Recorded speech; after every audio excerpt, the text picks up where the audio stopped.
Welcome to the Outer Realm with Michelle, Desrochers and Amelia Pisano.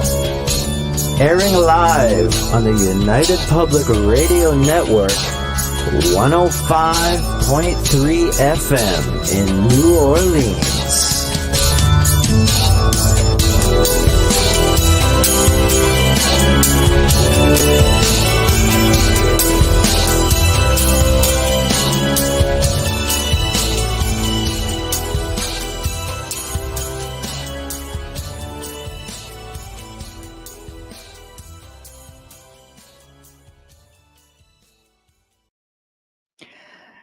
Good evening, everyone. Welcome to the Thursday night segment of The Outer Realm. We are broadcasting live on the United Public Radio Network, UFO Paranormal Radio Network, 105.3 and 107.7 FM from New Orleans.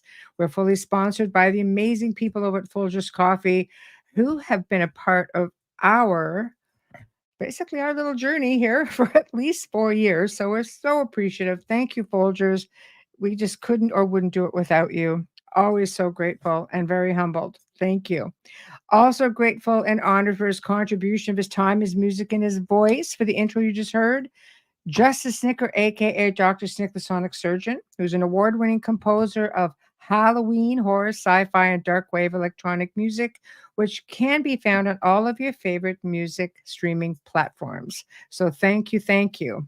Also, big thank you, much gratitude to Steve McGinnis, the artist behind the banners and logos here at the show. Check him out on Facebook and Instagram. Does great commission pieces, but he also specializes in the horror genre, horror movies specifically, and does amazing stuff. So tonight we are really pleased to welcome back the return of Michael Flem, talking about Visions of Atlantis, Reclaiming Our Lost Legacy. This is part 2, so we are pretty much picking up where we left off, and we just sort of had to stop midway and had to do another part 2 because there's just so much information and there's so much stuff coming up right now that's sort of in different productions, and a lot of seeing it all over TikTok, new information surfacing, and I cannot wait to talk about it. So, hello guys. Hi Z-Sun. Hello Catherine. Hi Kazan. Hello. I hope I said that right. Hello Kathy. Hello Lady Spider Witch. I love it. Hello. Great to see you guys here as always. Remember, guys, we do have 7 chat rooms. Roku TV does not have a chat room, but we do have 7. So it's sort of like the super highway coming down to like 1 lane. And we sort of have to keep up with the guests and then keep up with comments and such. I will flash things across the screen as we go along, just so people see it, our viewers, and we will address some of them, of course, which will be, fantastic, because you guys always have great things to say and awesome questions to ask. And I just want to direct people over to who want to see some of the archives. Roku TV will be having some of our archives, so go back and check them out on the channel, which is United Public Radio. I suppose I should probably put a link to it. It's Paranormal and United Public, just saying. So I'm going to come in here. Just bear with me. I'm doing a faux pas, which is kind of tinkering around a bit, so I apologize. So I'm going to come up here and put this up under the banner so I can show you guys. This is the link. So the Roku store. So let me just put this up. So we're going to go Roku channel. Bear with me. Okay. Which will be under UFO Paranormal and United Public Radio. So let me just put this up there. There we go. So just put that in there if you guys are Roku subscribers, and you'll definitely be able to get in and find, quite a few of the shows, but Roku glitches quite a bit. So we find we have to keep redoing this. So hopefully that's not going to be a thing, forever, because it's really getting to be, let's just say it's getting to be a bit of a pain. Sorry, Roku. Anyway, as we wait for Michael to join us, has anybody here seen the new series on Gaia called Mysteries of the Knights Templar. I'm giving them a bit of a plug. Fantastic. I have to say, it definitely I have learned a thing or two, and there's some things in there that I mean, I'll say for the show, of course, but it's a bit mind-blowing. I mean, when you think of the Knights Templar, you really are going back in time, and you're thinking everything they were doing really revolved around their time period. But, they were after relics, they were on the Temple Mount, they were grabbing things. But did you know that they were alchemists? Did you know that we knew they were Gnostics, right? But did alchemists and secrets of, wait for it, Atlantis, holding the secrets of Atlantis, and how a lot of these relics and this information have to do with Atlantis, right? I was sort of like, holy crap, am I hearing this right? So I think it's a season 1 has 10 episodes. Don't quote me. I think that's it. I hope they come out with a season 2 because it's been pretty mind blowing to this point. And I have to say, I research a lot, and if I'm left gobsmacked, going, what did you just say? It's got to be good. And of course, I go in there and start cross referencing things and start looking around. I just don't take anybody's word for just anything, but it's very compelling stuff. Hey, Tamara, how's it going? Hello, hello. So we're just waiting on Michael to come in, and hopefully he'll be here soon. So why don't I just fire off his bio? So Michael Flem, M.A., is a best-selling author of 2022's Vision of Atlantis, Reclaiming Our Lost Ancient Legacy. He's an adjunct professor of history and philosophy, a columnist for New Dawn magazine, scuba diver and guitarist. I love it. He grew up in South Florida and attended the Harriet Wilkes Honors College. And, I think we're doing that thing again. I'm pretty much thinking he might be we are live now. No, now. Oh boy, oh boy. I think he forgot that we are now Eastern time.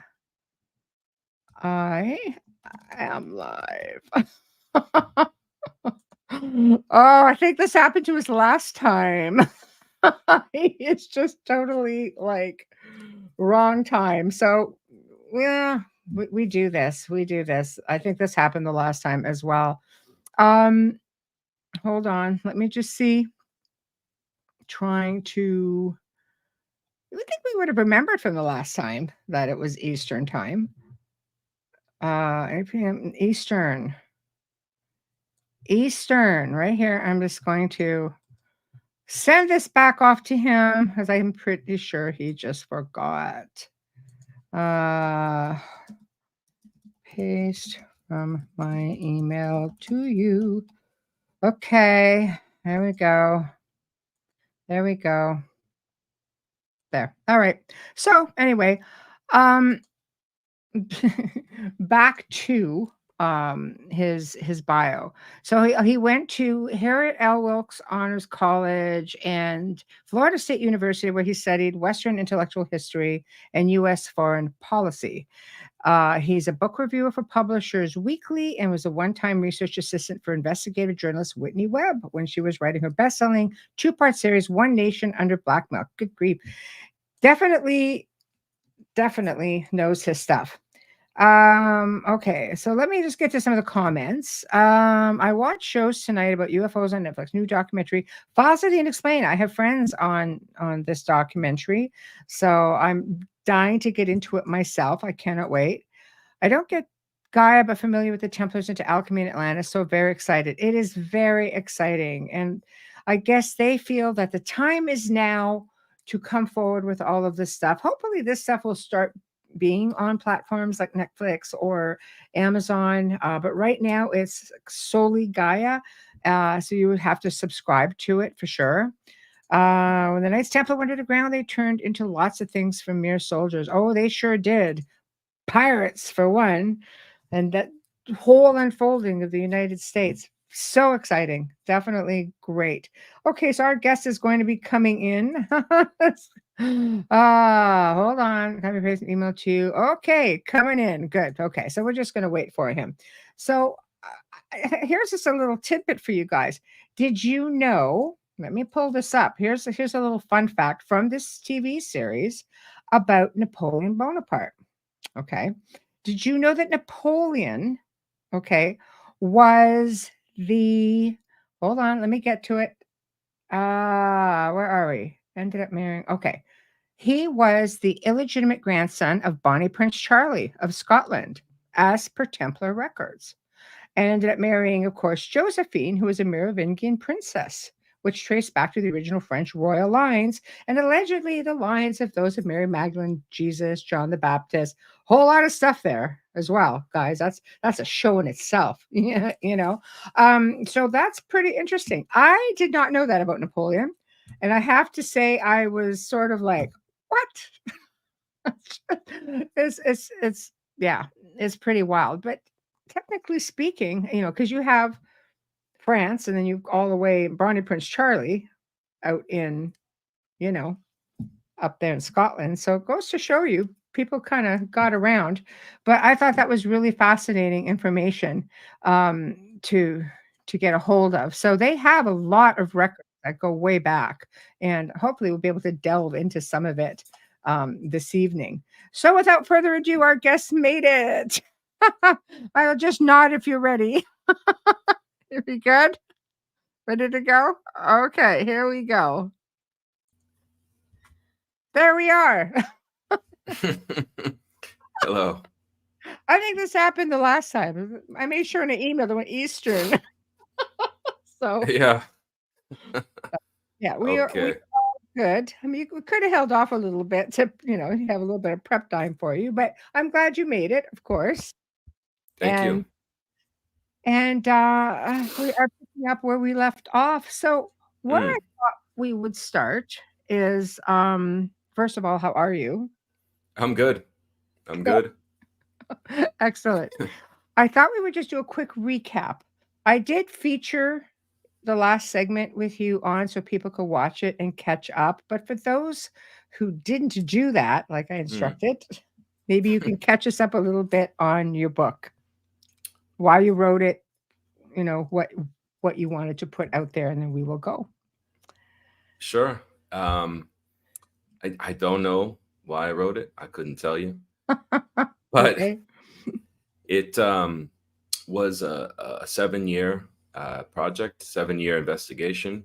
And, you know, I wrote it kind of reluctantly. I just had been kind of interested in this thing, and it took on a life of its own. And I realized that I had so many notes, you know, from myself that I was just kind of putting in a drawer, and, you know, just for my own curiosity on this subject of Atlantis. And at the end, I realized, you know, maybe other people would be interested in reading it, but I can't obviously just publish, you know, the collected notes Right. of some lunatic. So I have to write a book, which I did. And yeah, it's to my great surprise, you know, became a Amazon bestseller, and recently, you know, selected by Graham Hancock as book of the month, author of That the is month. amazing.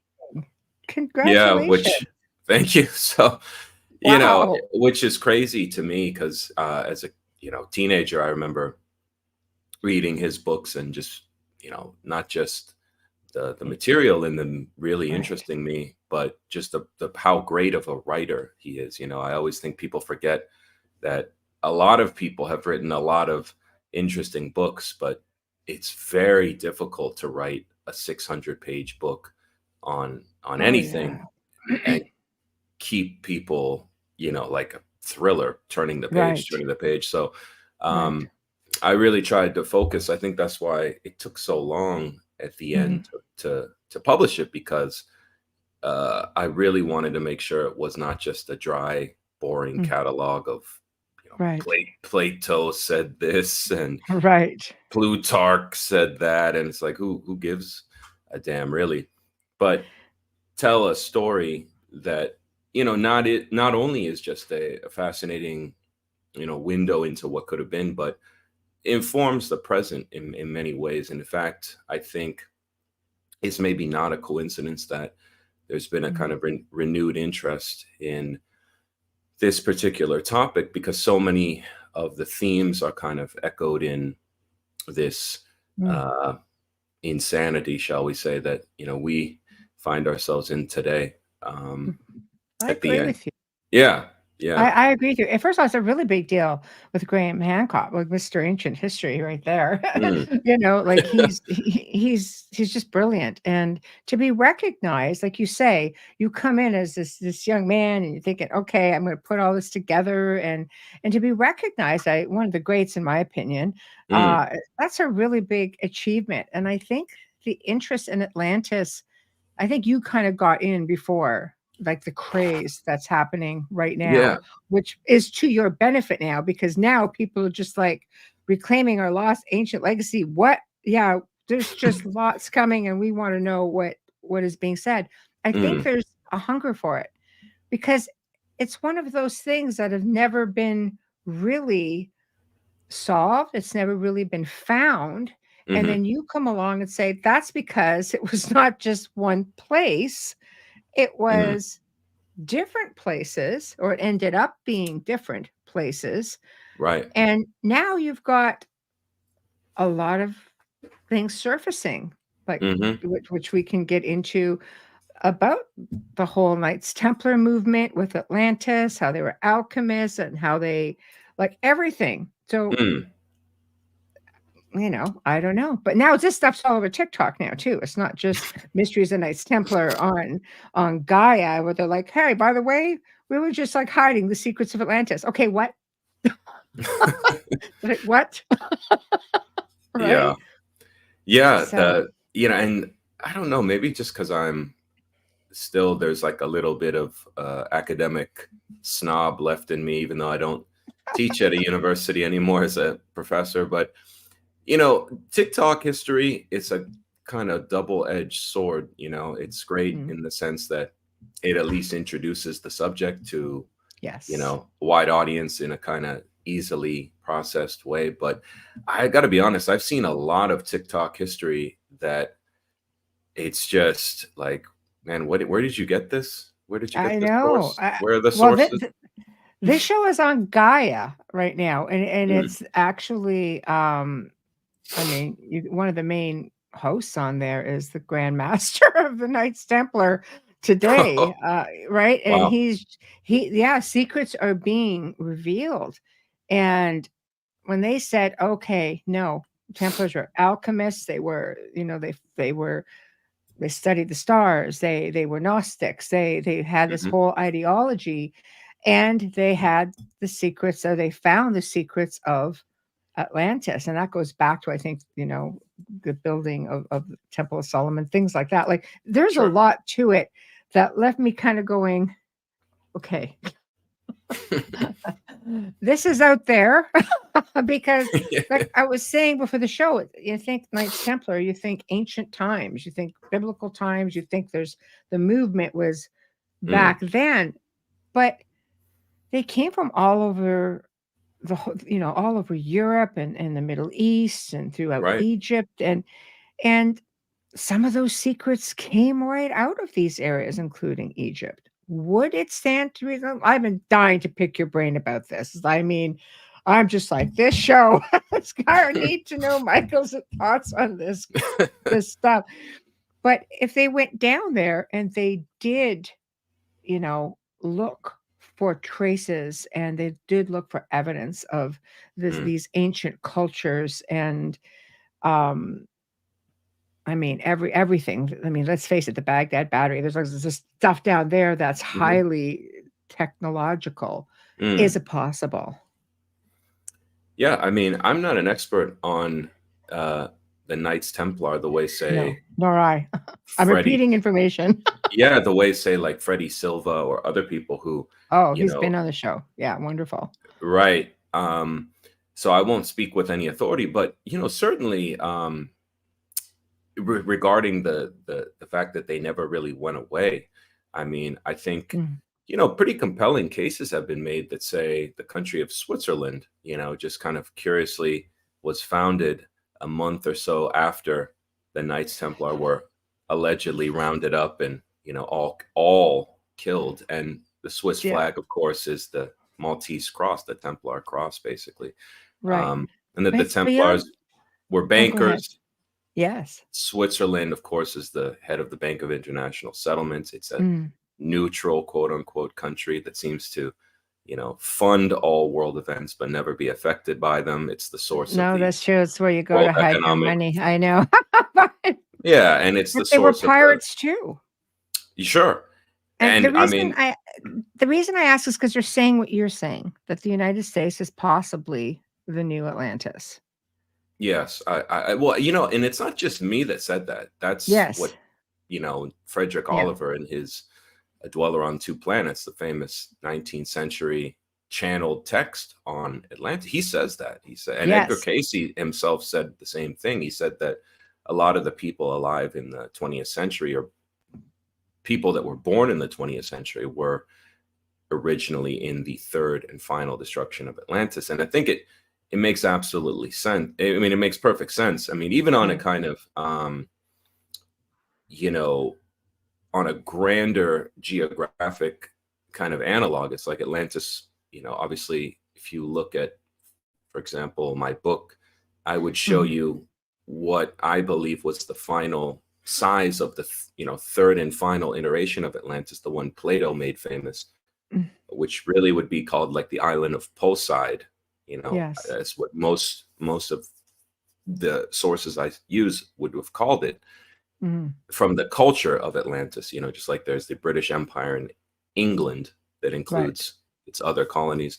But, even though that was, still roughly the size of, say, Spain, or 2/3 of the size of Spain, it was Right. still a very powerful, technologically advanced empire that was protected by the ocean. And it's like, Right. well, that the United States in that sense, I mean, Mexico and Canada are not really threats to the United States. They've been No. effectively neutralized a long time ago through Right. economic and treaties. But Of course. there's that kind of baseline analog, a Mm. powerful kind of island continent that's Mm. surrounded by waters Yeah. that seeks to dominate the world with its culture, but that itself faces these internal perversions, corruptions, evil, inner evil that's rotting away the core of the society, which is essentially the story that Plato described of the third destruction Mhm. of a culture. And famously, the kind of final line that nobody ever cites from the book,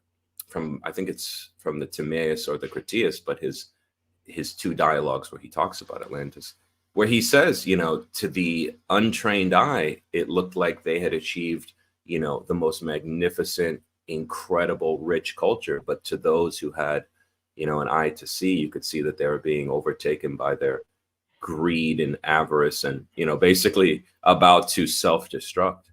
So it's Mhm. not, I think, a lot of things, I always tell people, it's like, number one, you can't pretend that just because something's old, even to go back to ancient Greece, if I put you in Athens Right.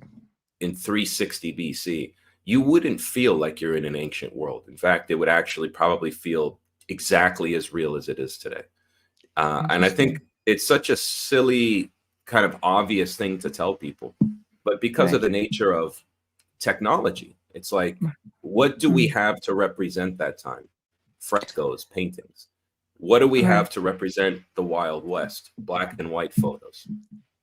But it's like when you see a full HD remastered color video of World War II, it doesn't look old. It looks That's right. exactly the way life looks Right. today. So I always tell Right. people, like, and it's the same with personalities. Like, you wouldn't think Plato was an alien species. He would have the same pretty much personality as you, maybe just have certain beliefs that are foreign to you, Right.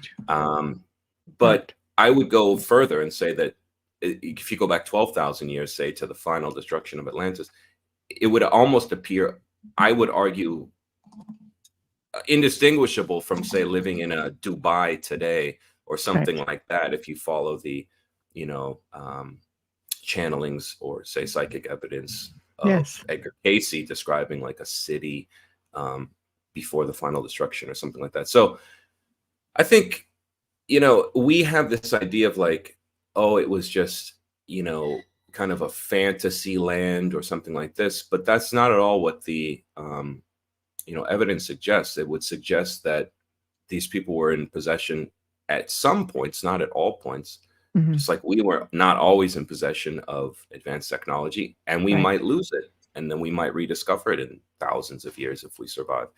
Right. But I think what I was trying to show in the book is, you know, paint a real picture of like, what would Mhm. it have been like, say, to live in the capital city on the island of Poseid at 11,000 BC? What would it have looked like? Right. This is Right. exactly what it would look like. This is what the houses look like. This is what the gardens look like. This is what the metro rail system looked like. This is what the power source looked like. And the only way to get access to that Mm. is through clairvoyance, which understandably many people say, I don't believe in that. And that's fine. I'm not asking you. But I would ask you to explain how these same clairvoyants that provided this evidence also Mm. found missing persons in real life, healed people in real life, were Yes. studied by medical doctors from Harvard, Stanford, Princeton Yes. in real life, trying to debunk them Mhm. unsuccessfully.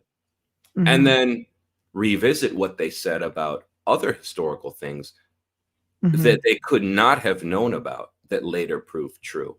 So Right. I don't just, you know, go Yes. into Reddit forums and say, Miss Cleo said there was a monorail transit system in Atlantis. I'm going to put that in. Right. Right. You know, I'm looking Right. at two things. I'm looking at people who were the first to ever Yes. channel this subject.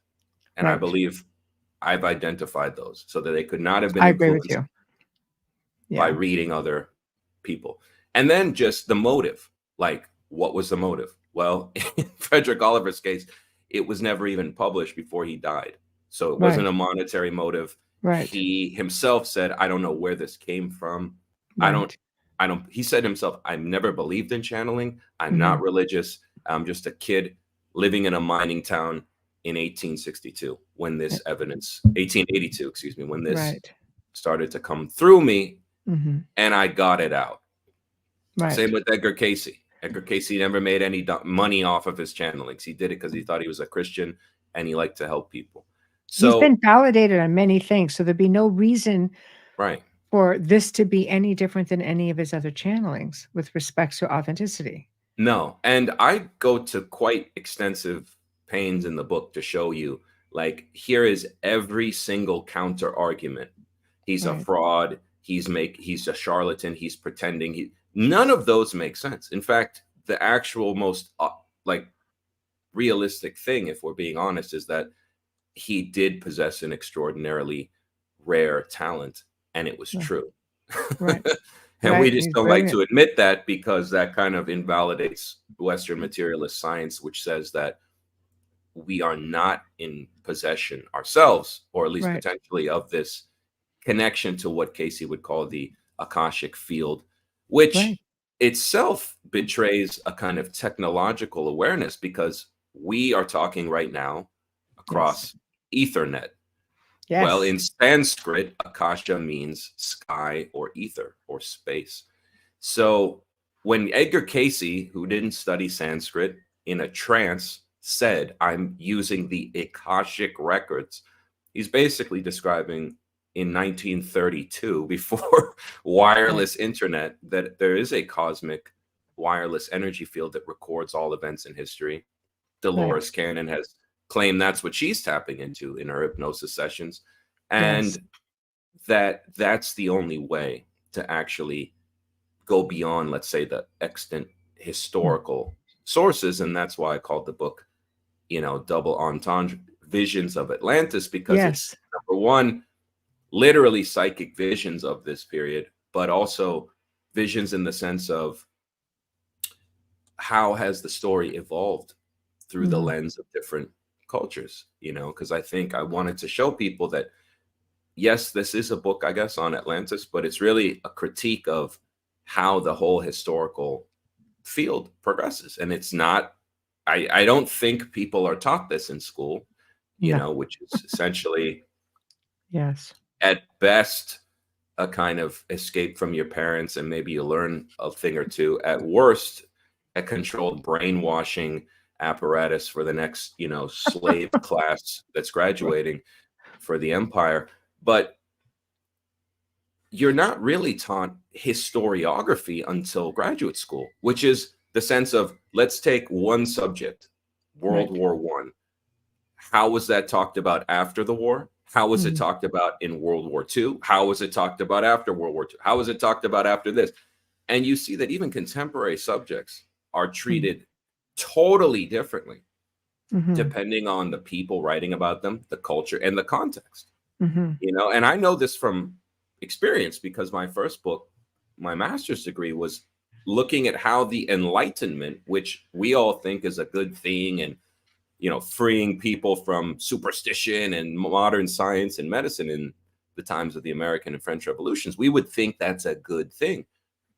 But if you look at actually how people talked about the Enlightenment after World War II, they actually attributed, say, the Holocaust to Enlightenment ideals, and said this could not have happened without this dehumanizing rationality that led to looking at human beings as statistics. Because, believe it or not, like, people pre-Enlightenment didn't even have a concept of sociology or demographics or dividing the world by subhuman and human. These were ideas that actually evolved out of what we would consider a good thing.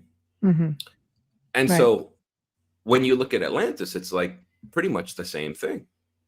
How do you go from the first detailed accounts, Plato's accounts, Proclus, all these ancient historical sources from Greece and Rome and associated areas, and then get to, like, today, where it's like, oh, if you believe in that, you're crazy, and you meditate with crystals, and you go to yoga retreats probably. It's like, well, the founder of philosophy, the student of Socrates, was the one that told us this story. Right. And I'm pretty sure nobody would say Plato's a silly or frivolous source. No, not yet. Yet, not yet. You think that just that part, everything else is true. Like the story of Socrates.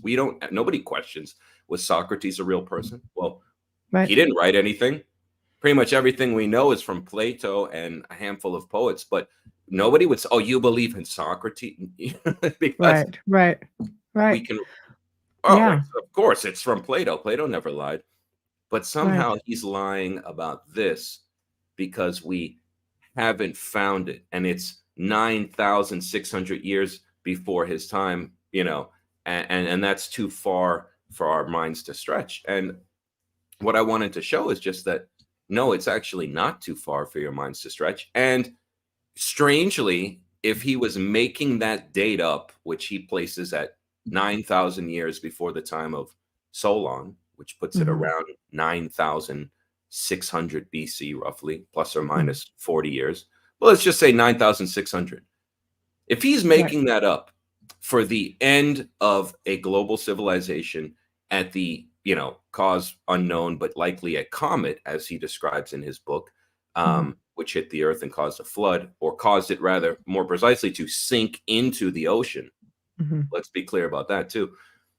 That's an interesting guess, because that's what modern geologists and climatologists would tell you is the beginning of the Holocene era and the end of the Ice Age by flooding. That's also the exact time range that the Yuga cycle from the Mahabharata, written before Plato, said was when the world was destroyed through cataclysmos, which was the flood. So it's like,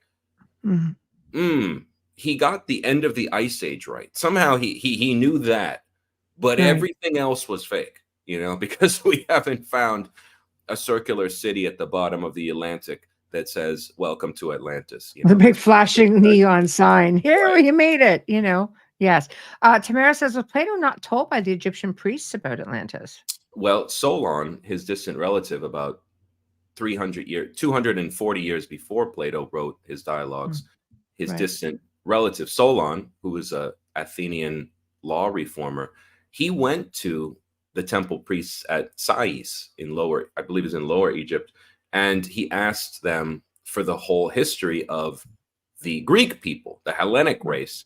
And they said, look, you guys think you're so smart, you know, even though you basically ripped everything from us, you know, Pythagoras, and all of your great knowledge came from Egypt. We are the true progenitors of, you know, mm, history. So that's why you're here as the leading Athenian lawgiver, asking us what the hell happened in ancient past, because we write things on stone and you Greeks keep things in papyrus and you put them in temples, so that when bad things happen, when celestial objects fall from the sky, this is what they said, right. it burns Right. up everything upon the earth and you're left to begin again like children. Whereas we Right. record things in stone. We make pyramids, we make monuments, tablets in stone. And from these stories come the story of Atlantis. That's where the story, you know, Hmm. really starts. Um, From that point. but I would add that in the book, as I show, there are at least 7 pre-Platonic sources that talk about Atlantis. So we can drop that right now, that he invented it out of whole cloth, as one critic said. Uh, that story is actually the most detailed, but the word Atlantis and a story about a destruction of a mid-Atlantic civilization was Right. actually in the Mahabharata, which describes it as the island of Atala. Right. Right. I just So, wanted to put the book cover up, people, just so you can see it. So keep going, please. I'll well, periodically put it up for people. right. So, you know, what Plato was doing, I think, was, you know, he was just translating, or rather transmitting and repopularizing a story that had almost certainly, from my research, been in Greek culture for at least 100, 200 years before Plato. Um, because again, I always tell people some things are hidden in plain sight.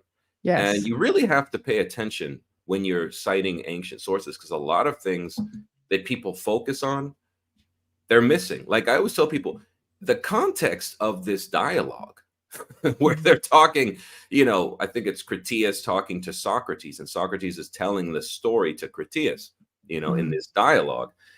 And it's like every dialogue is like a play. So what's the setting? Well, the setting is the Panathenaea, which is a ceremony, the greater and lesser Panathenaea, where it's this big ceremony Mm. in honor of the goddess Athena. And Socrates says, you know, in honor of her great victory all those years ago against Mhm. the marauding Atlanteans who were coming into the Mediterranean, we must recall her story and how it Right. went down. Right. You know, and I've had many Right. people say, as a kind of surface level critique, well, it's a fake story, or it's a story talking about 900, 600 BC, and Plato just added a zero because there were Right. no Greeks at Right. 9,600 BC. That's the story. That there was no Greek culture. So how could he be saying that Athena beat the Right. Atlanteans? But I would argue that there's a part in that dialogue where he's talking about the Acropolis. And he's like, you know, this has been here a lot longer than you think. And I've been. I know. when Yeah. we were known as the Hellenes or Hellenists, Yes. not the Athenians, when we were just Yes. a kind of like proto-Doric culture, it was different. You know, so Right. it's like, first of all, how do we know how old the Acropolis settlement is? Have we excavated every inch of the Acropolis and down half a mile to 10,000 BC Right. strata? No, we Right. don't, you Right. know? And, you know, I would just caution people really, like, when they immediately balk at that date, you know, of Mhm. 9,600, because it is a kind of universally understood date today for when Mhm. something happened that was Right. cataclysmic, comet, solar event, Mhm. whatever, that melted all the glaciers in North America, flooded the entire Earth, and raised sea levels, potentially, Well, it's 60, going to take 100 a lot of meters. places out. Right. Yes. Yes. So to me, it's actually, if he had put that date at another arbitrary number, then we could say, okay, well, is there evidence that anything happened? But I find it quite strange that the Mahabharata, or excuse me, it was the, it was the Mahabharata, written at least 1000 BC. Could be much older, but I'd take a conservative date with everything just to be 1000 BC. Says there was this place called Atala that sank into the Western Ocean. Right. In that same story, you're talking about the Yuga cycles, which is, basically describing the precession of the equinoxes, the Earth going through all the constellations every roughly 25,000, I think 600 years. And in the corrected version of that, which my colleague Babu Dev Mishra outlined in his excellent book, Yuga Cycle, he determined that the real, ending of that cataclysmos period was about 9,600 BC, which again is the same window Plato was talking about. And the end of the Kali Yuga, or the Iron Age of deception, greed, perversion, and evil, is 2025. Well then. So look around. Look around. That we are literally at the 11,000, roughly 12,500 year exact counterpoint to the fall of Atlantis on the circle of the Yuga cycle. That if this was the fall of Atlantis here at 9,600, you go half moon, bing, 2025. I have to wonder if this is why so much interest, like there's so much information coming out. It's like this renewed interest. I wonder if this cycle. It's got to be, because I can't explain why I felt compelled and obsessed to write a book about this. I'm a historian of World War II. That's what I say. I'm a military historian who likes World War II battles and things like this. I had to re-educate myself in the classics for like 2 years, and really spend a lot of time like putting myself through a graduate level school of ancient history, ancient philosophy. And then it took another 2 to 3 years of reading books on clairvoyance to understand the validity of it, of remote viewing, and how the government used it, and what are the scientific explanations for the process. Like, how do hypnagogic trances work? What is the evidence that they work? What are the things to avoid when you're looking at channeled evidence? And so I almost had to, like I said, I did it from myself. And then at the end was like, well, why did you do all that? Are you going to be like that kid, Frederick Oliver, and just leave it in a box and somebody publishes it when they die and they're looking through your stuff?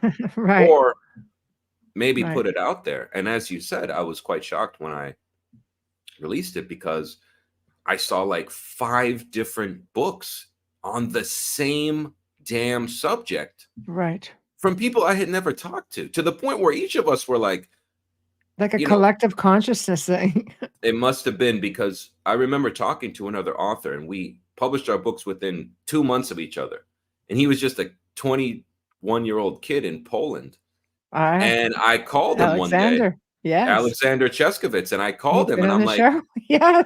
And I'm like, how the hell did you, like, I'm not accusing you of plagiarism, but god damn, like, this is exactly the book. He's like, I could different parts of the world you guys are at.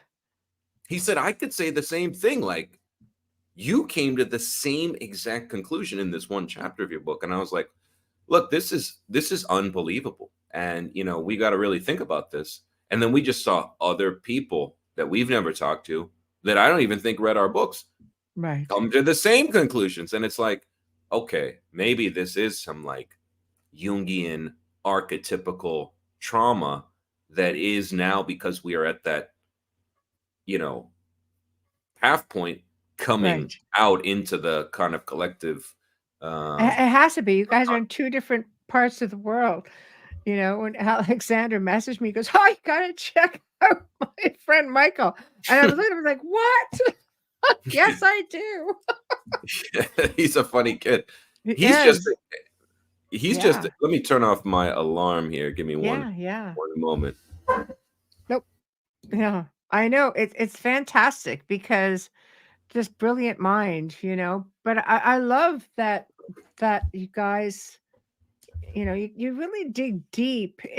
I think the mystery and the allure of Atlantis is just because of the fact that there's just been so much that involves it. It's never been found. It's like Shangri-La. It's like, you know, the city of gold in South America, which they think they El found, you Dorado. know, Well, yeah, right? apparently didn't Percy Fawcett, didn't he find it, but then everybody died or something? Yeah, something crazy. It's just like, you know, One guy got technology. back. I think it was like one guy got back out of the jungle and said like, "Oh no, we found it." And then I don't know what happened to him. But you know, the thing is, I always tell people, and this is where Alex really like shuts down this argument in a way that I kind of do it, but he has like a whole subchapter on exactly that question. And it's like Yes. a chart of the decay of material objects. Yes. So it's like, how long does steel last? How long does Yes. glass last? How long does stone that's not in a megalithic architectural configuration last, like a brick temple? Yes.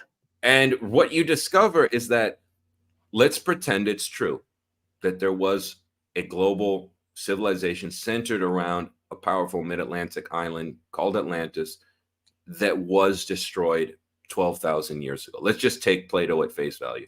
What would be left? Oh, I don't know exactly what is left today, which are related, but in culture, quote unquote, culturally different contexts, megalithic structures that all seem to align to a specific time based on archaeoastrology, which is generally 10,500 BC, you know, Right. for their Right. construction. And Right. that also happens to be the date that Edgar Cayce, before Robert Bauval discovered that astrological observation of Giza lining up to Orion at 10,450 BC, Edgar Cayce was asked, when were the pyramids built? In 1932. And to my knowledge, nobody had ever proposed this date before he said this. And he said they started in 10,490 and ended in Mhm. 10,390. It Mhm. took 100 years, and it was built using magnetism. He says the same forces that make iron swim in the present on a compass were used. He says, in that same matter, stone floats in the same matter. Right. And yet here we are running these absurd calculations, which, again, Alex's book, I almost fell out of my chair when I read this part, where he runs the numbers on, okay, the Great Pyramid has roughly 2.3 million blocks. I don't think most people realize that. I know it's pretty intense to get So your head around. each of those blocks weighs roughly the weight of a, let's say, Ford Explorer SUV. Oh, I've been to the side of the one Right. as well. So you're Yeah. talking about, you're moving roughly 2.3 million SUVs, Yeah. stacking them in a more precise alignment than the Greenwich Tower we use to measure. Not on wheels, people, just saying, which makes it harder. They don't roll. And Alex said, let's just pretend that that was done through manpower, slave power, a ramp, whatever. There's no evidence that any of Adding these things wheels. were ever done, Yes. but let's just pretend that. That's a story that Herodotus, writing thousands of years after their even official date, Right. claimed was the case. But Right. Herodotus is not a primary source because he's writing, even if we accept the official, which is not official because it's never written anywhere in Egyptian records that Khufu built it at this time. That's just what Egyptologists have decided. Yes. Be very clear on that. Yes. There is no document, unless Right. it's in the Vatican or something like this, that ever says this was built at this time. Let's just be very clear. And this is a supposition that has been agreed upon by people who don't like to admit they could be wrong. But Right. anyway, let's just pretend that's true. Well, Herodotus is not a primary source. Herodotus Right. is writing 2,400 years after the purported date of the construction of the Great Right. Pyramid. But he's the one that comes up with ramps and this and that. Now, medieval Egyptians did not describe it being written. Medieval Arabic sources actually are Right. closer to the sources Casey says, where it's like priests, blew a special tool with a strange sound and the stone lifted off the sand and Frequency. moved. Yes. Frequency. And we say, oh, well, yeah, they also said Aladdin had a flying carpet, and that's Right. cute, and, abracadabra. Craft. But you're talking, if I showed Thomas Jefferson Alexa, he would think I'm a magician. Right. And that's only 200 years ago. If I showed Ben Franklin a car automatically starting with a key fob, okay, that's a magician. Right. So Right. I don't think it's magic. I just think and magic itself is just something we don't understand. It's a physical paradigm we have yet wrapped our minds around, probably, if it is real. But I would agree that they had a technology from Atlantis being Yes. emigres before the final destruction, as Casey, Oliver, numerous other channeled sources who never talk to each other all say the same thing, that around 10,500 BC, these people were aware, we got to reboot because it's about to fall. There's going to be a cataclysm. They studied astrology, astronomy. They knew the cycle was ending.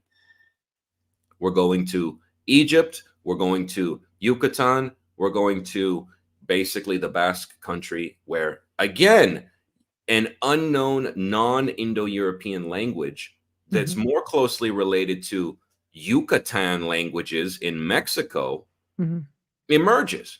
And it's like, okay, if Edgar Casey said they went to China and Malawi and the Maldives, Right. you'd say, okay, that's weird because there's literally no connection regarding this subject of those three places.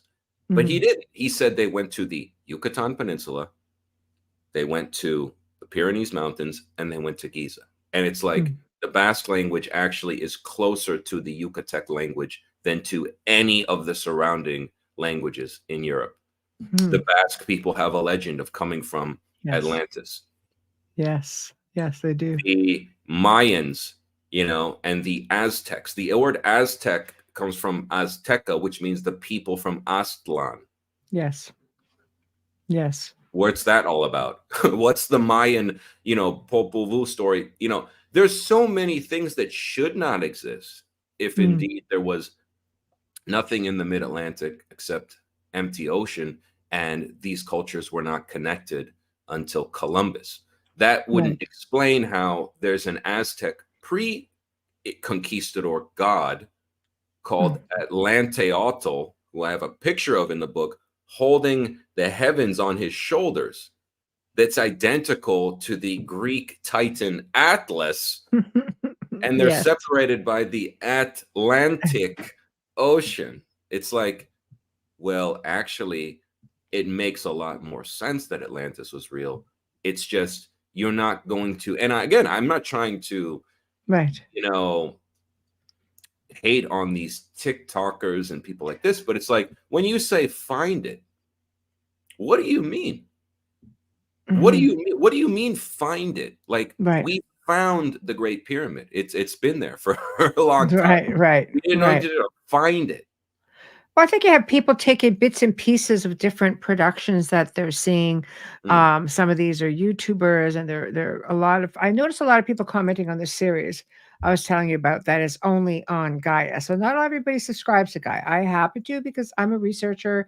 I do a lot of shows. I've been in the media field for the last 2 decades and the research field of high strangeness. So it's my job to put things, be on different platforms, piece things together, and talk about it. That's what it's about. The fact that this is resurfaced at this time, the getting close to the 2025 thing now makes a little bit of sense to me as to why it's being released. And they're saying, well, you know what? They tried back in the 1800s to release this, but people just didn't seem to have interest, or they feared it, or they were just too conditioned, whatever the case may be. Now they're trying it again, and it seems to be more well received. People Mm, seem to be a little bit more open-minded about it, and I'm wondering, is this as a collective consciousness thing, or is it that there is a renewed interest because people want to know the truth? We're in an age where people want to know the truth, I think. They don't want to be conditioned anymore. They don't want to just follow the mainstream. And I think this is why books and mm, research, such as yourself and Alexander and many others, Graham Hancock, I think this is why people are saying, no, give us something tangible. Give us something that we can actually sink our teeth into and make it something believable. mm. And Yeah. I think that's what the research does, but that's a lot of years of research. Yeah, it's a lot of research, and it's a lot of, ridicule from not just like I really couldn't care less what, um academia thinks. I mean, academia is It's the at this same. point so Yeah. kind of, I mean, I would be really surprised just from a financial standpoint if young people are even going to college in 20 years. And with the availability of, information on the internet and, Mhm. access to information, I don't even think that model is going to endure. Right. But so I've never really cared what academics think, but it's just quite amazing, like how the average person, who knows nothing really at all about this, has been conditioned, and it is conditioning. Let's be very clear on that. It is. It's not a natural thing to believe in dinosaurs, but to Right. think Atlantis is fake. We're talking. So I used to tell people that. So you believe that giant lizards roamed the Earth 75 million years ago, Right. but it's impossible that there could have been a New York City in the Atlantic Ocean with a circular moat around it 12,000 years ago. Right. So you've never seen a dinosaur. You don't even have an analog for that. But you Right. believe. Right. Right. Well, I think people are now starting to But believe that Atlantis may have been more than just one island, that they have the technology to branch out, and that they did branch out, whether it was upon destruction or whether it was beforehand, that they would have limited themselves to just one place, not being that technologically advanced, that they would have been able to move forward. Maybe this is why we haven't found it. Maybe it's because we're looking for one place. Maybe Mhm. there's more than one place. Well, it is a global culture, and again, Plato only has the most, let's say, recent iteration of what would be a three-tiered, multi-millennial, similar but very different in different iterations culture. And Mm. so Plato is not the end all story. Actually, it would be like if you were studying the history of Western civilization, let's say in thousands of years from now, Mm. and you only had the United States and all the things going on in the world since 1776, and you Mm. literally had no access to the Renaissance, the Middle Ages, the Dark Ages, the fall of Rome, ancient Greece, the Right. Hellenic era. Like you're missing a lot, but you Right. can kind of see, okay, yeah, that would make sense if we had access to that.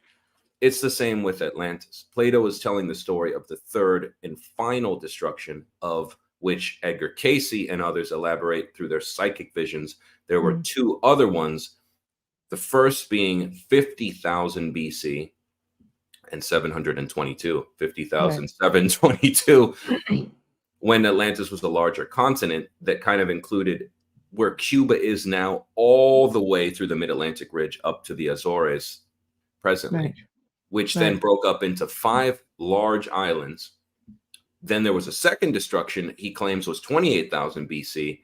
2 sank, 3 remained, of which one was called Poseid. The other 2 were called Og and Arion. And I would argue, because Plato describes the temple of Poseidon in the capital city Mm, of Atlantis, that right. he's describing the island of Poseid within the Atlantean archipelago, because he does mention an archipelago, which people forget in that dialogue. He says it Right. had dominion over the other islands as well. Right. Right. From those islands, you could reach the whole of the continent across the true ocean, which again, how did he know about North America in 360 BC if it was Columbus that discovered it? Well, we know Nobody, that's a even if you think fallacy. this story's fake, let's just say this is a fable, it's a metaphor. Yeah. How did he know the Ice Age ended in 9600 BC, which he did? And how did he know North America existed when he That's was what I writing mean. from Athens in 360 BC, and he was getting this information from the Egyptians? How did the Egyptians, the original source, know about North America, know a That's comet right. hit the Earth at 9600 BC? How do No they way. know all this if they're all just wackadoo, you know, There's no way. making this all up? You're not that technologically advanced and limit yourself to one very small space. I mean, we don't do it. We branch out. I think human nature, it's our nature to want to explore. It's our nature. We want answers. We want knowledge. We want to see what's beyond our box. We want to see what's in the great expanse. It's just we have explorers, and we're natural explorers. How many cultures are nomads? They just roam. It's Well, the way it is. You don't have that and kind of technology and no, say, no, we're not going to do it. and in I'll give you two Seafaring examples. people besides that. Right. I'll give you two examples from Okay. mainstream history that really, well, one example from mainstream history, one from a channeled account. You tell me. Okay.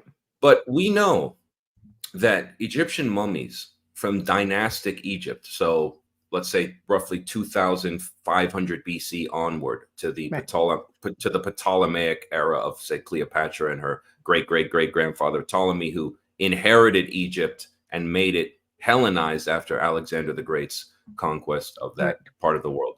That's right. Although according to Netflix, Cleopatra was a very beautiful light-skinned black woman, but in Yeah. the Not overly story, attractive. right? Yeah, and I was her brother. I was her brother, a French and Bahamian, Ptolemaic Greek. I was her brother Ptolemy. I was almost cast for that role, but they didn't Nice. take me. But yeah, anyway, we know that Egyptian mummies from, say, roughly like 3,000 years ago Right. have in their DNA samples traces of cocaine and marijuana. And cocaine is not indigenous to Egypt. It's indigenous to the Americas. That's right. In So South America. how the hell did the pharaohs get their coke? I mean, even if they had a really good coke dealer, he I had to know. come across the Atlantic Ocean, It's true. or they had to have already had pre-existing trade and knowledge of the Americas as late as 2000 BC, which again rewrites the whole story that this It was, does. a very isolated world separated by vast oceans, and only, Christopher Columbus, when he got to the West Indies, was the first to brave it. Similarly, the, Carthaginians, who are descendants of the Phoenicians, who were some of Yes. the greatest seafarers in ancient world, they claim to have gone to places like Brazil, but all of the records were utterly destroyed by the Romans during, I believe, the Second Punic War. They burned the library. So it's like, Mm. we don't have any records of that. We just have Right. weird Phoenician artifacts that people sometimes find in rivers in Brazil, Yeah, and I had friends in Costa Rica who found some very interesting things. So it's all down there, without a doubt. right. And, to go even further, like, you look in, this was a real kind of interesting part of the investigation in the book, was in the 1800s in the United States, in Upper Peninsula, Michigan, near Lake Superior, there are these islands where explorers found in the 1800s 3,000 mines of copper. And they didn't really Thousands of years old. thousands of years old with strange Phoenician or Minoan-like markings on them. Now, they didn't know what these were. They said, well, it's probably Native American.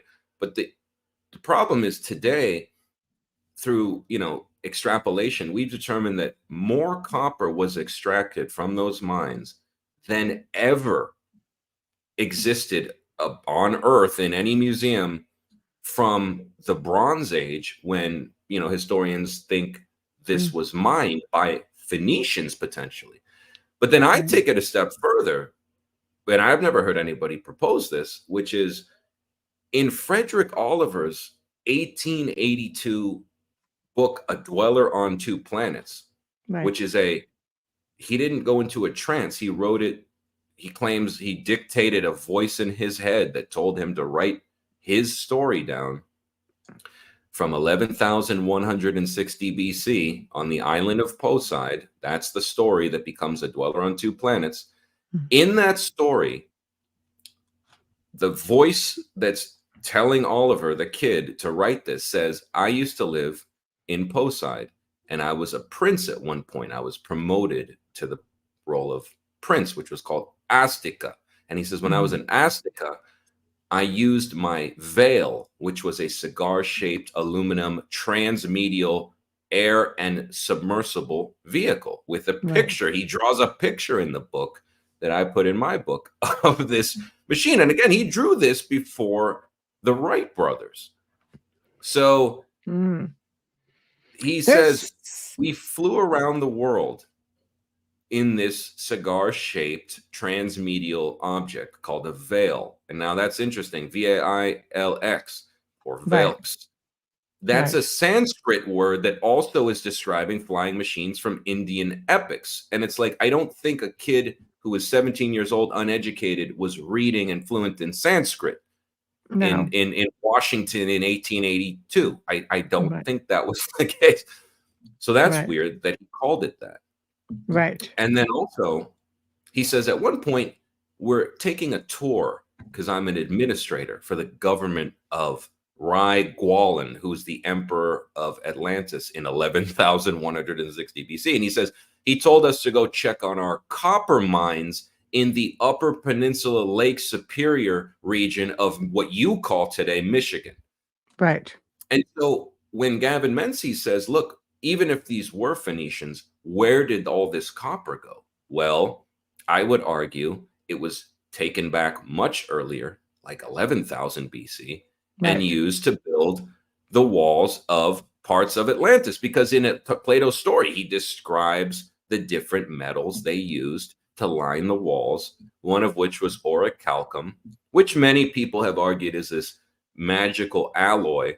But really, the root of orichalcum, orichalcos, is mountain copper. So it's like, even if it was an alloy, copper was included in orichalcum. And if we can't figure out where the hell all this copper went from this weird mining, like industrial mining complex that's at least 3,000 years old, maybe that's where Atlantis was getting a lot of their copper. Because I wouldn't doubt that. Just like, we don't have lithium and it's all mines. Underwater now, right? Right. Exactly. So you would probably be best looking for that in the Azores or something like that, if you're indeed. But again, look at Alexander Cheskovich's chart. How long does copper last? Does copper last 12,000 years underwater? Probably not, I would argue. Or it's not even identifiable. It's it would just be encrusted. Green and pitted, I would think. It would not be what we think it is. I think there's a lot of reef growing over. Yeah, there's a lot of stuff, in the New World. Like we look at Michigan, for instance, that we spoke about. Let me just pop this up for a second. So if we're looking, this right here. Sorry, but I just scrap that. But this right here, and which is a representation. It looks a lot like Stonehenge. Right. And this is a rock that's right in this complex in Lake Michigan. This is a mastodon. I mean, this is all stuff that's underwater in Lake Michigan right now. You look at a lot of this technology that mirrors Stonehenge and other technology in, in the other, over the pond in Mhm. England and all different parts of the world. They would have had to come over. Somebody would have had to come over. This is pre-Ice Age, Right.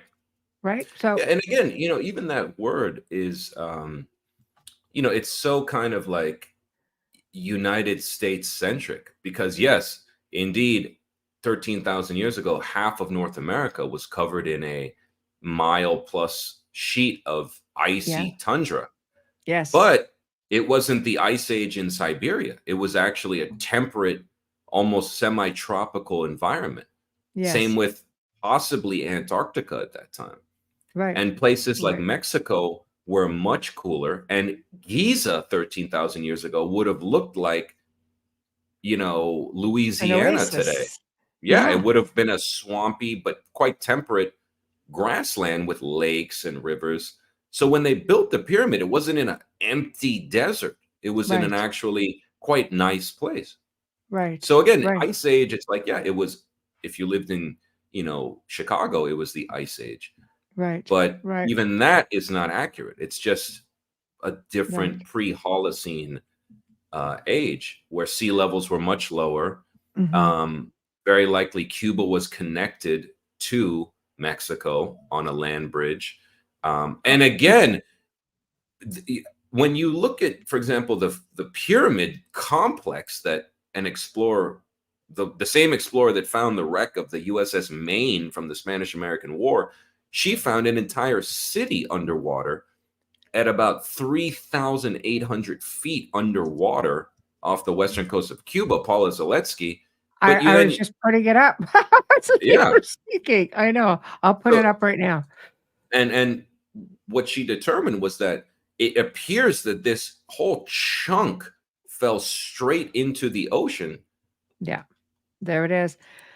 The sunken city of Cuba. I mean, look at this thing. Right in here. I'll try to get this Yeah, that's a good picture right there. Okay. Hold on, because right. that was Get this connected in here. by a land bridge. Okay. So what happened to the sunken city of Cuba? So yeah, right there. This is where it's believed to be. So you look at this, it looks awful familiar, doesn't it? With the whole layout Right. of these guys right It's an here. almost exact analog of Mayan and Aztec temples. And it Right. makes sense because back then, 12,000 years ago, those would have been connected. And again, even the Aztecs said, we didn't build the pyramid of the sun.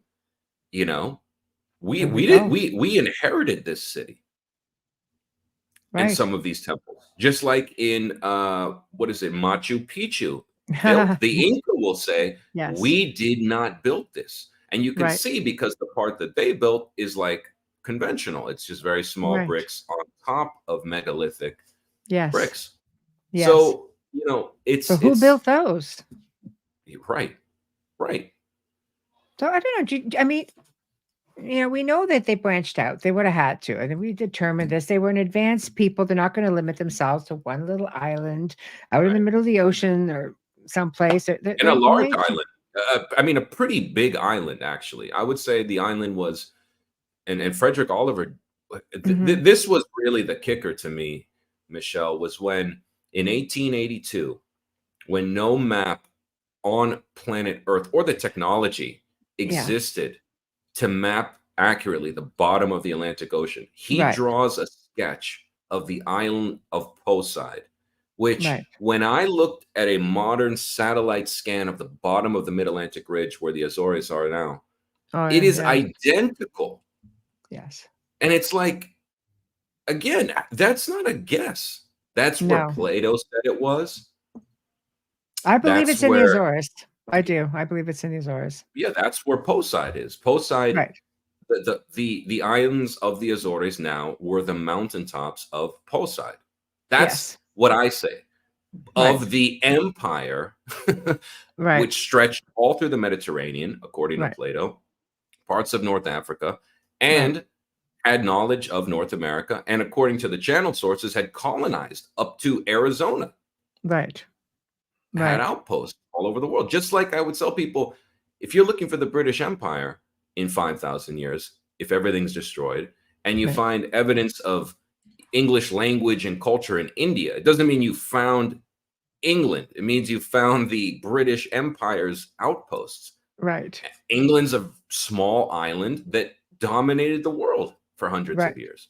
So Right. why couldn't a larger island with better technology in a Dominate the more world. favorable climate? Because it's not like Yes. England's exactly the best climate. No, England has a no, lot of it's problems. yeah. Oh, Pla- yes. Plato describes basically, imagine if the Azores were a subcontinent.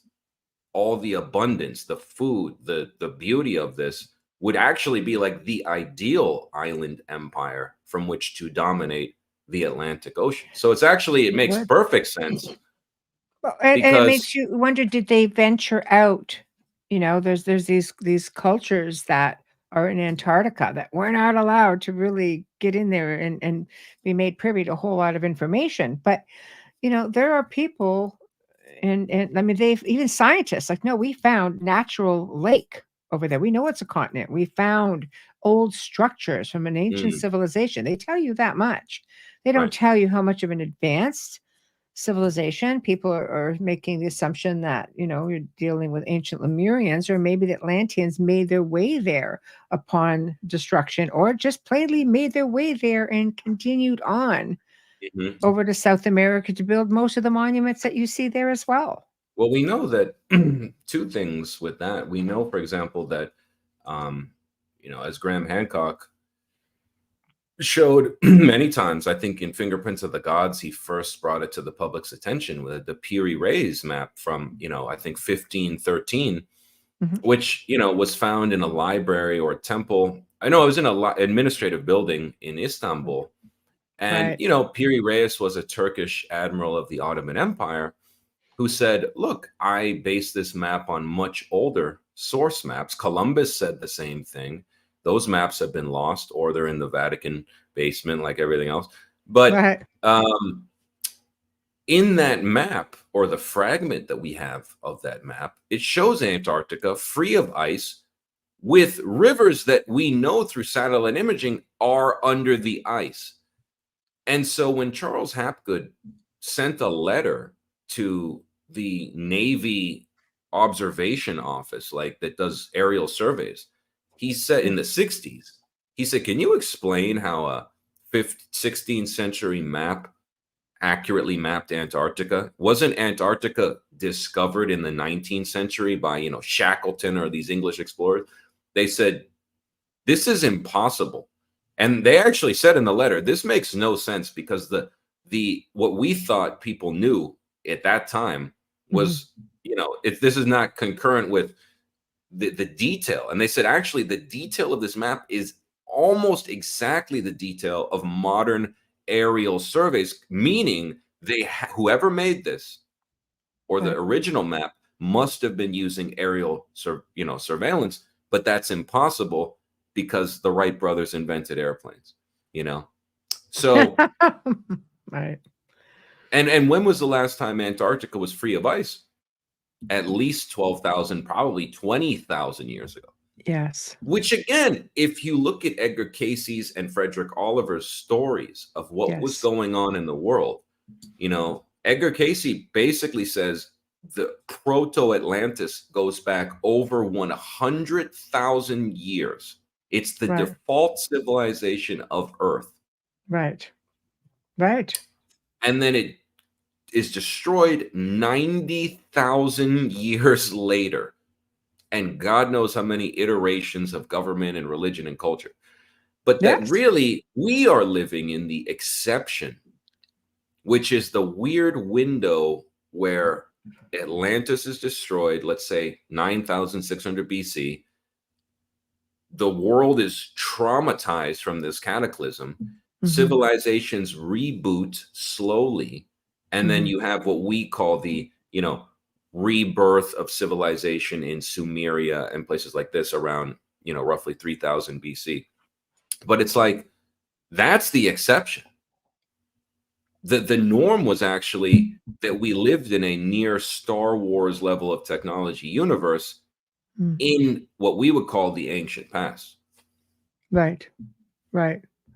So Oh, yeah, that's a show just in itself.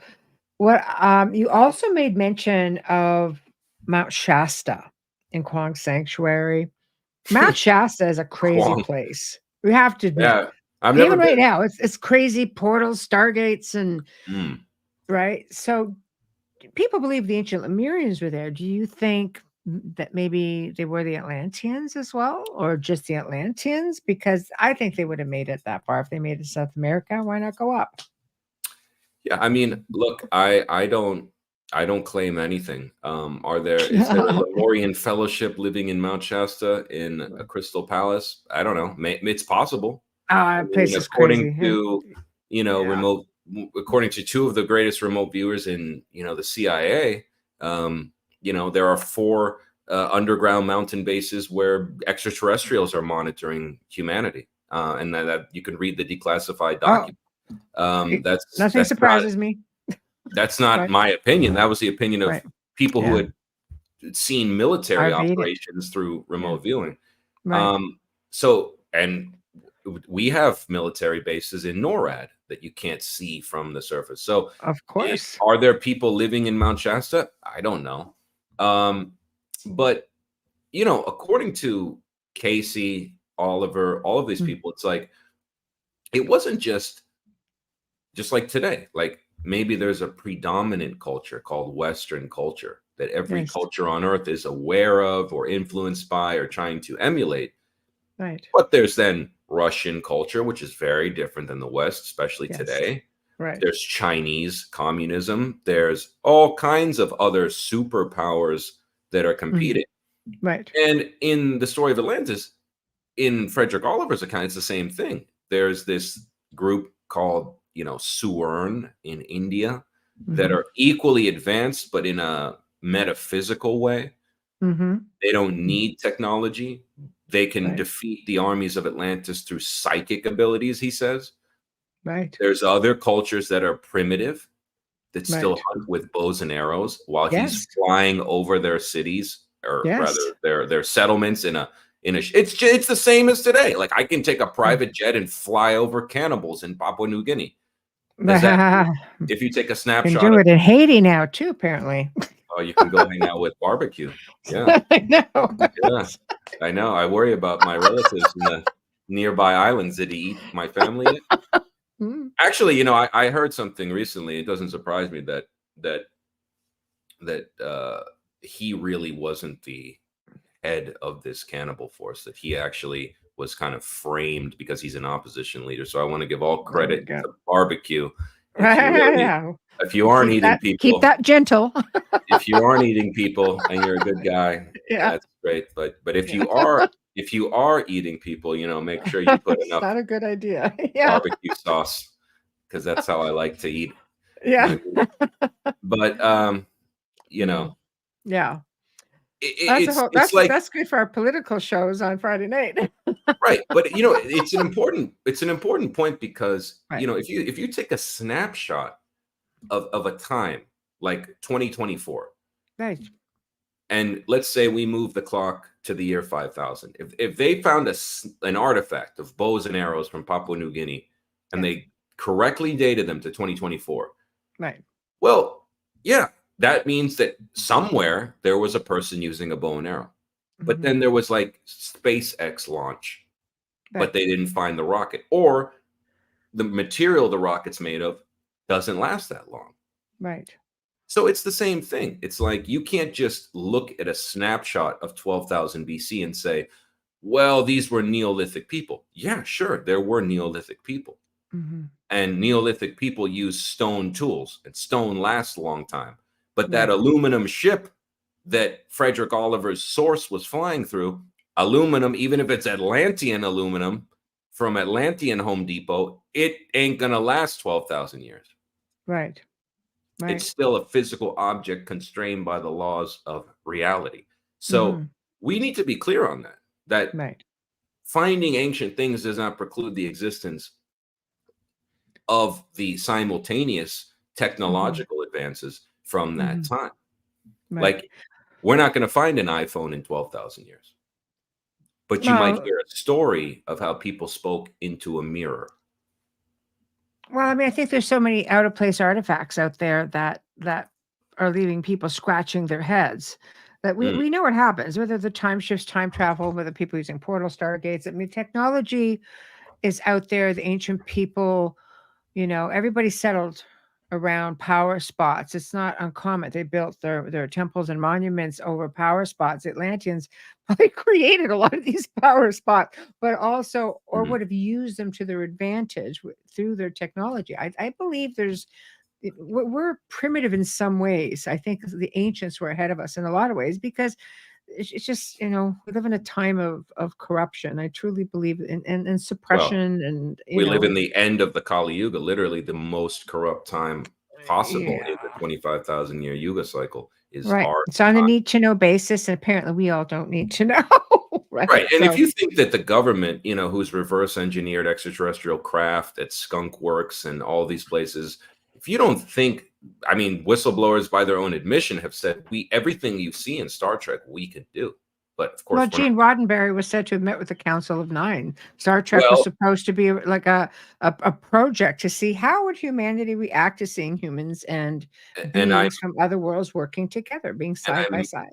and I wouldn't doubt that because I mentioned that briefly Yeah, in the book because there we Phyllis go. Schlemmer, who was a famous channeler of Yes. this council, who wrote this great book, The Only Planet of Choice, really interesting book. But in that book, she talks about Atlantis as this kind of Ah, ancient project, and it was indeed claimed that Roddenberry got the inspiration to create Star Trek from his good friend Phyllis Schlemmer, who is a channeler talking to aliens or an alien consciousness. right. There we go. That's a kind of Well, soft introduction to the idea of the Federation, the Prime sure. Directive, the Prime Borg, directive. Yeah. which I would argue the Borg are alive and well right now. They just medical, white Oh, we medical. we could get into some like might have to censor the show, but boy, we could get into some good stuff. Yeah. Well, let me ask you this. Do you think that the Atlanteans were do you think maybe that they were extraterrestrial, an advanced civilization that settled here? It's at the end of the day, it's almost like semantics because, we like to think of extraterrestrials purely as, physical, organic beings, Mhm, many of which probably are real and have been recovered mhm. and they're little biological androids that we call the grays that many people Well, have I think claimed. Anunnaki and ancient Sumerian kings that ruled for 28,000 years at a Right. time or, Right. you And know. that's the thing. It's like if you look at the Sumerian records and then you look at, the correct translation of the book of Genesis, which, I would argue is a copy of the Babylonian accounts that they got from their captivity there. I mean, but if you Mhm. look at all of these, it's using language that suggests the progenitors of humanity were from the sky. Like Right. even the God, quote unquote, one of many in the Old Testament is an Elohim who comes from a sky council, the Exactly. Seba Hashmaim, the sky armies, the council in Yes. the sky, Yes. Yes. and are portrayed as, beings that use technology that the primitive humans, attribute to a Absolutely. Look at the god, Dogon people who talked the to the Dogon. Sirius from Sirius, like And they knew about a star behind Sirius that nobody even knew about at the time there we until the go. telescopes got more advanced. It's like, how the hell does this tribe in Africa know about Exa astronomy better than exactly. NASA? You have a Well, group of primitive people, throughout the ancient world and throughout the new world when you're mm, looking at the indigenous people who led primitive existences and came into contact with somebody who were far more advanced.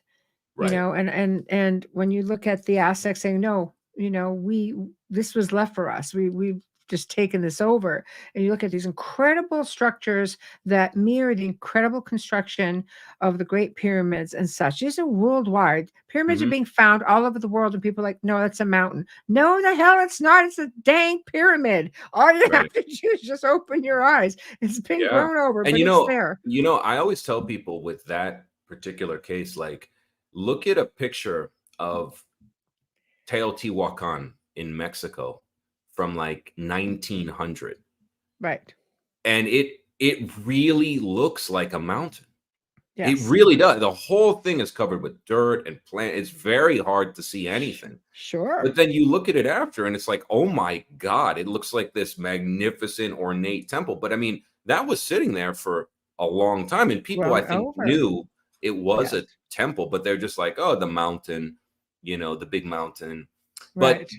so that's a The problem is, technology, we have a bit of an edge with technology. And, there's an archaeologist out who does a lot of stuff out in Egypt now, and she does mm, all of her research and has found phenomenal structures. And I don't think she's found an extra like 200 or 400 pyramids mm, through satellites, wow. all through Wow. satellites. And she's pegged them all off. She found, ancient cities, and she's found them out in the desert, and they at least Sure. know where they are now. I think we have a bit of an edge with technology to find some of these places. And let's look at, like, I don't know, can we talk about the Grand Canyon and the big Buddha that's in there? That's an Egyptian hieroglyphs Allegedly. that happens to just be off limits and owned by who? NASA. Yeah. That whole area, Well, NASA. I would encourage people to read that chapter of the book because I do include it in the section on like debunking, because that's a famous case where the whole debunking community jumped on it. Right. And that story originally, the story of Kincaid, who was this guy, Yeah. in a canoe going down, I think it was like the Green River, and he saw kind of weird opening in the side of the Grand Mhm. Canyon, went inside and claims to have discovered this huge Indian Buddha, like a Buddhist temple Mhm. with a Buddha Yeah. holding two cacti Yeah. of good and evil and all these vases. And then of course the Smithsonian comes in and the story is gone. Well, that's why they've been trying to debunk it, but the story of the debunking has been debunked by other people, Right. And what's and interesting, NASA just ruined it by saying, "No, you can't come here, we own it." yeah, how convenient. They own it. Well, what's really crazy is that right before I published the book, I was like, I wonder, because I had this very good search engine where I could search for key terms from the entire Edgar Casey psychic catalog of Yes. 15,000 readings, which Right. was like an invaluable tool. Right. So I really was like, did he ever talk about this? Mm. And like a total freak, like I don't even think I could reproduce this level of like luck. I just typed in like, Arizona, Right. Grand Canyon, and it was like thousands of results because it was like a person's address or this or unrelated.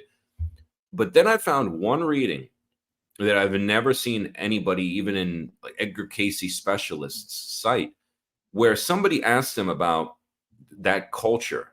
And he says, well, believe it or not, a long time ago, like many, many, many millennia ago, a Mm. group of people left India and settled in the mountains of what you would call Arizona. And they became and he Ah. says, and they were called the Hapapulpik people.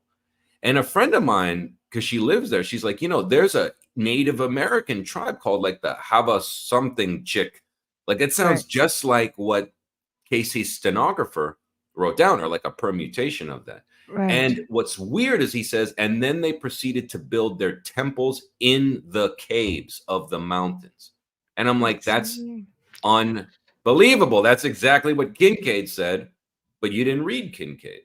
No, nobody read that story because it was published in Right. the Arizona Gazette, a local tabloid, Well, not the New York I mean, Times. you look at Deborah Thunderbeat. She lives out there. She's been on the show a couple of times. Brilliant. She does a tour out there that she shows you with her ancient Egyptian monuments. You can look right at it. It looks like a great sphinx. It looks like it looks Sure. like pyramids. You're thinking, I'm Or sorry, or I would people are in argue, there.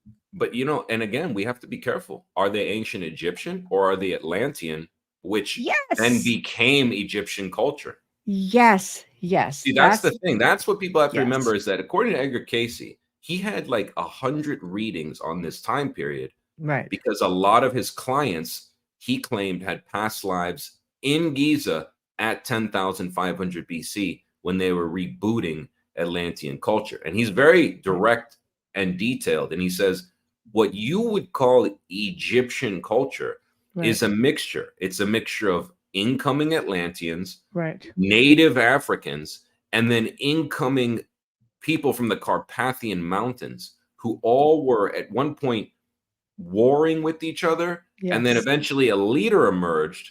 And then he joined with the Atlantean king that had left. And Right. they together in unison created a new race and a new culture that later became dynastic Egypt.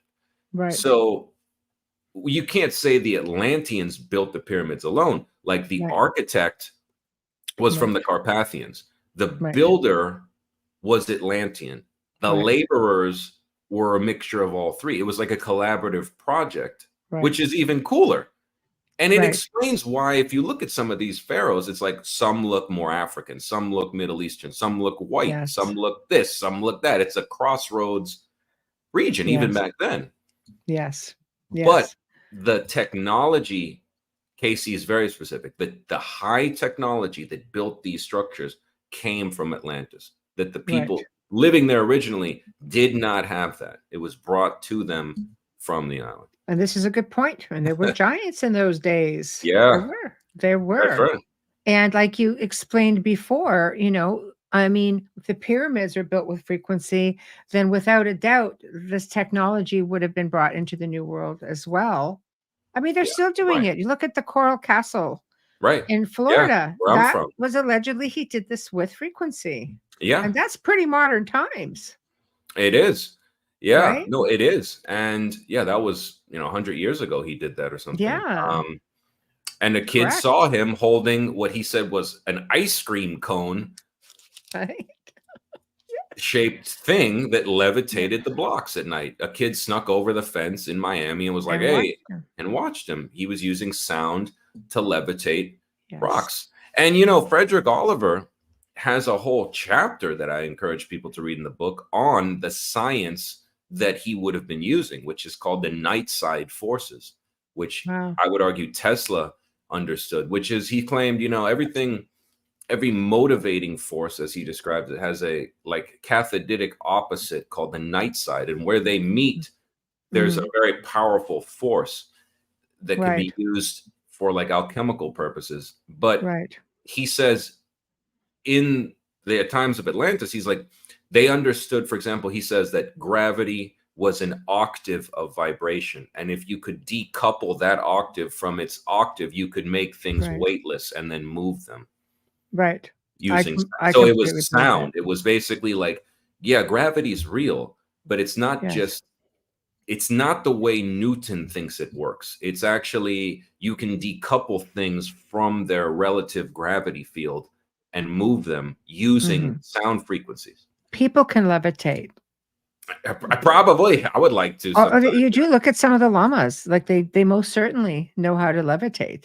Like they come right off the floor and they can bounce. Yeah, we had a show on it. Somebody, Preston Dennett, showed some like amazing stuff. There's all kinds of stories about people who can levitate. So I mean, are we talking mindset now? Not just devices, but the power of our abilities. We are a race or a species with amnesia. I say it all the time. I love that Graham Hancock said it. We are supposed to come from these incredible abilities, especially those, of us who may descend, from Atlantis. And what I find, really we interesting. all do. Yes, exactly. Exactly. And they say, the Iroquois people, from North America are said to be direct descendants. That's what Casey said. Yeah, and I have that in my bloodline. So I thought, I used to get people would give me readings and say, "Oh, you're from Atlantis." I'm like, yeah, aren't we all? But then as you start digging a little bit, I found that to be really interesting. But anyway, you look at it, they've left behind a heck of a legacy, and they've left behind, I think, a history that will continue to keep people enthralled wanting to know Yes. more, waiting. Like people, I think, expect it to magically just come up out of the water. And if it's off the coast of the Azores, they're working on it. They Yeah. are, the archaeologists are, avidly researching this to see if they can find that information. But at the same time, because it's in the, whenever something's in the ocean, if you're not babysitting it, you know, who knows, Right. right? Well, and it's interesting because I briefly mentioned in the book, in 2012 there was a Portuguese fisherman, Diocleciano Silva, and he Yes. found an enormous pyramid bigger than Yes. Giza in about Yes. 400 feet of water off Yes. the island of Terceira. And I contacted him. He's very old. He's in poor health, but he gave me the coordinates and he says, I swear to God, that's real. I'm not making any of this up. Like, I'm Right. an experienced Right. fisherman. I found a Yeah. damn pyramid at the bottom of the ocean. And Right. I told the Portuguese military and they found it again and they said, well, that's a mountain. It's not a But you look at the If you picture in look my at it, it's book of the perfect. depth finder, it's an exactly cardinally aligned, geometrically perfect Yes. pyramid. And then you can Yes. see and I know this because I was a deep sea fisherman my entire life. I'm from South Florida. I've Right. never seen that dying. I've looked at a depth finder my entire childhood. My father was a fishing boat captain. Right. There is never a time where I'm over a reef or a seamount fishing for groupers where I see a Right. perfect diamond amid the regular rock contours. Yes. So it is down Yes. there. And Right. again, that would be concurrent, or that would be rather like that would fit the narrative. And what else That, is down there? right, right. And It's exciting. maybe, and the thing is, like, I don't get upset because I've long passed the point of like wanting fame. Yes. I don't even particularly even like too many interviews because it's kind of, I don't really like listening to myself talk, to be honest with you. Same. I never listen. But Right. I kind of caution certain people that are looking for like a quick fix, like the reshot structure, which again could be man-made, could be natural. I think Mm. Randall Carlson is pretty conclusively proven that you can observe that formation on other planets. Yes. Doesn't mean that the city of Atlantis was on Mars before. Right. Could be natural, but the location is not where it's supposed to be. So if it is man-made, it's not the capital city from the Platonic dialogues. Now, because they had global colonies, it's possible that it could be a sister city, but it does annoy me when people say we have found Atlantis, and it bothers me on multiple levels because number one, Atlantis isn't a city. Hmm. If you find London, did you find the British Empire? No. Right. If you found the island of England, you didn't find the British Empire. Mhm. So it's like, what are we looking for? If you're looking for the capital city from Plato's Critias, okay, now we're narrowing it down. Is that at the reshot structure in Mauritania? No, probably not, because that's not where Plato said it was. Right. Is it something else? I don't know. Maybe. Right. But Right. even if that were a capital city, it's way bigger than what he describes because he literally delimits the length and width of the canals, which don't fit this enormous, structure. Right. But Mm. even then, let's just say that really was exactly what he said. Okay, well, that's not the end of the story. Right. Like Plato was describing a city on a large, huge island, bigger than England, off the coast of the, say Portugal. Right. He says in front of the Straits of Hercules, Pillars of Hercules, outside of that. And, that had colonies all through the Mediterranean Mhm. and was Right. aware of North America. So it's like people today are like, I don't know where this came from either, but people today are obsessed. I think it's just a product of the TikTok world. Like, I want an answer. I don't really want to ask this long, complicated story. Just show me where it is. Show me, Jimmy. Show me the circular city, Jimmy. Right. And it looks good, and it makes for great Joe Rogan podcast, but it's not even 1% of the totality of what we're talking about. We're talking about a multi-millennial culture that went through God knows how many permutations, and of which Plato's giving a tiny infinitesimal snapshot, third hand, from its final days after it had lost all of its technology and was reduced to this Bronze Age sail culture that was hell-bent on this like one final war with the Mediterranean. Now, Edgar Cayce doesn't even talk about that time period. All of his Atlantis stories basically lead up to that, where it's a totally different world, where people are using flying devices, where people have cell phones, they have video calls, conference calls, and it's like it gets crazy, It gets crazy. There's just so much information. I wish we had more time. It always happens. We start getting right into it, then it's just like, well, part 3. I know. So tell everybody where to buy your book. Tell everybody what you've got coming up, how to find you, and so on. Okay. Well, I'm usually at a bar in Monterrey, Mexico every Saturday night called Cafe Iguana. You can come have a tequila with me. I don't want to talk about Atlantis though. No. Tequila works. The book, the book is Visions of Atlantis, Reclaiming Our Lost Ancient Legacy. You can find it on Amazon and also Barnes & Noble. And if you'd like to send me a question or a comment, you can go to Michael Le Flem, with my last name as one word, .com. And you can see some really interesting other resources, some sources. I have a link to a bunch of ebook versions of very old public record books on Atlantis that you should read that are very interesting, kind of out of print stuff. And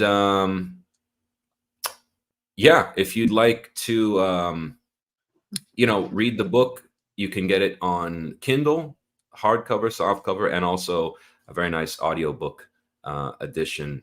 But I would really recommend the print if you can, because there's so many pictures. There's like 85 pictures in the book, maps and things like that I think really help pull away a lot of the confusion. Like coming from someone who's read the book, yes, it does. It's like really when you see things, sometimes people that's like some people learn through listening, but when you see a map and then a sketch, it's kind of like you don't need me to tell you this is real. It's just a visceral feeling of like, oh my God, how could this be coincidence? Or or when you see the face of the people that are doing these studies, it's like, do you trust Edgar Cayce? Well, look at 5 pictures of him. Does he seem like a charlatan to you? I mean, I really spent a lot of time like trying to humanize what I think had become a very kind of like abstract story, because it's at the end of the day, it's kind of like the story. It's the most human story, and it's the biggest one that we seem to ignore and think is silly, when in fact it's probably the most important story in history. And I'm saying that as a professor of history. I agree, and it's definitely one that leaves people wanting more. Well, thank you so much for joining me. It's just always fantastic conversation, and my door here is always open. And I know Amelia's kind of like under the weather. It just seems to have been the norm last time you were on. But no, and thank you for it's a good thing I was just running to the 7-Eleven to get my coffee. I had my suit ready to go, and when you told me no, we're live, so I apologize for being in my tank top, but I promise I have my suit ready to go. I just didn't want to make you late. That's okay. It was good to have you on. It's all about the information, and it's all about the discussion, and it was fantastic. And I will be in touch, of course, and always happy to do it again. Let's keep going. No, thank you. And I think it's just, that's all you can do, is what I tried to do. Ask questions. I don't like telling people what to think. I don't like arguing, debating. I mean, it's, look, here's Right, the evidence I've found. This is right, what I think could have happened. Beyond that, right, I can say nothing. That's right. it. That's You all know, you can do. that's That's all you all can you do. can do. Well, it's Just a keep phenomenal asking book, questions. guys. Get out, read it. I've got a link to Amazon in the show description. You guys should just go click on it. It's there, nice and easy for you all. The website is there also. So it's just nice and easy. Well, thank you very much. And I will be in touch. Oh, thank you, Michelle. I had a nice time. Goodbye. Always. It's always a great time. Okay. Take Thanks, care. Michael. Bye Good bye. night.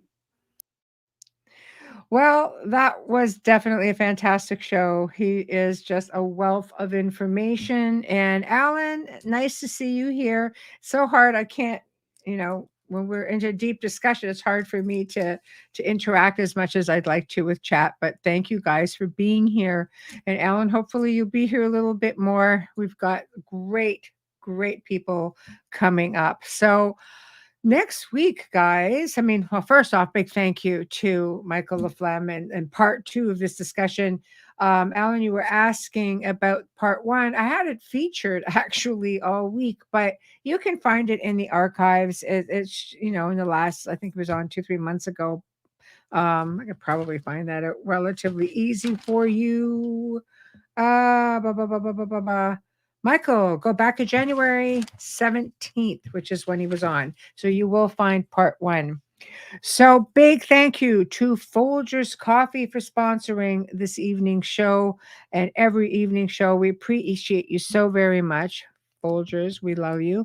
Big thank you to Justin Snicker, aka Dr. Snick, the Sonic Surgeon. Big thank you to Steve McGinnis. We appreciate you all so very much. Make sure you go to Roku and check out. I'm going to put this up again as well because this is new for me, guys. I'm just adding this guy on. So here we go. Go check it out. You'll find some of the archives there as well. So nice and convenient for you guys. Next week on Wednesday, for the very first time, we're bringing on Dan Shaw. Now, this guy works in vortexes and he works with portals and vortices, and it's just phenomenal work. He's authored a number of books on vortexes, including Vortex Field Guide North America. He's been on many different television shows. Brad Meltzer's Decoded, The Devil's Triangle, Alaska on History Channel, Mysteries of the National Parks, Yosemite, Travel Channel, the documentary called Ancient Tomorrow, and he consults for shows including, probably totally missed that, The Blacklist, sorry. And Thursday, for the very first time, we bring on Mindy Toutfest, and she's going to be talking about her book, Dying to Meet Them, One Woman's Incredible Journey from NDE to UAP. Now, we've talked about a lot of shows where we've talked about people who've had near-death experiences, who have had visits with extraterrestrials and so on. So it's going to be excellent, and 2 new faces, which is really, really awesome. So with that being said, I bid you all good night. Have a wonderful weekend. Check out the eclipse. That'll be really cool. I know Niagara Falls apparently is under a state of emergency, and it's just supposed to be craziness with like millions of people, a million people coming from the US, a million people or more coming from the Canada side, and everybody's converging in Niagara, and it's going to be wild for all those who live there. So anyway, wish them well. If you see it, enjoy it, and we'll see you all next week. Thank you and good night.